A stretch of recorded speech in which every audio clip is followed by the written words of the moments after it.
একটা বাচ্চা জোর করে স্কুলের মধ্যে ঢুকবে, ওই ক্লাসরুমের মধ্যে আগুন জ্বলছে তার মধ্যে ঢুকবে, কিন্তু এক ব্রিগেডিয়ার বলছে বাবা তুমি যেও না, বলছে আমার বন্ধু আছে, বলছে তোমার বন্ধু আর নাই, শেষ, তুমি যেও না।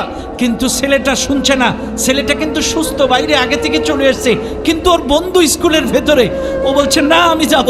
দৌড়ে গেছে ওর কাছে, যে ওর বন্ধুকে বাইরে নিয়ে এসছে। ওর বন্ধু বাইরে আসার পর যখন মারা গেছে, তখন ব্রিগেডিয়ার বলতেছে বাবা আমি বললাম না তোমার বন্ধু আর নেই? তখন বলছে স্যার আমি গেছিলাম যখন স্কুলের ভেতরে, আমার বন্ধু বেঁচে ছিল, আমার বন্ধু আমাকে দেখে মুস্কি হাসি দিয়ে বলছে বন্ধু আমার বিশ্বাস ছিল তুই আসবি, আমার বিশ্বাস ছিল তুই আসবি। এরপরে আমি যখন ওকে বাইরে বের করতে গেছি তখন আমার বন্ধু মারা গেছে। আমি যদি না যেতাম আমার বন্ধুর শেষ বিদায় হাসি মুখটা দেখতে পেতাম না, আমি যদি না যেতাম আমার শেষ বিদায়টা দেখতে পেতাম না।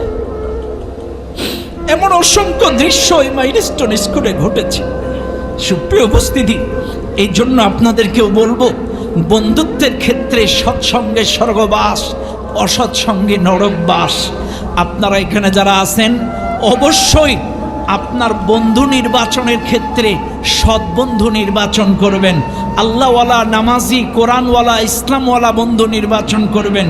আপনার বন্ধু যদি নামাজি হয় আপনাকে নামাজ পড়াবে, আপনার বন্ধু যদি আল্লাহওয়ালা, কোরআনওয়ালা, নবীওয়ালা হয়, ইসলামওয়ালা হয় আপনাকে কোরআন পড়াবে, ইসলাম শেখাবে। আর আপনার বন্ধু যদি বিড়িওয়ালা, সিগারেটওয়ালা, গাঁজাওয়ালা, আপনার বন্ধু যদি নারীওয়ালা হয় আপনাকেও কিন্তু ওই অশ্লীল খারাপ কাজে নিয়ে যাবে। এই জন্য বন্ধুর মতো বন্ধু নির্বাচন করবেন।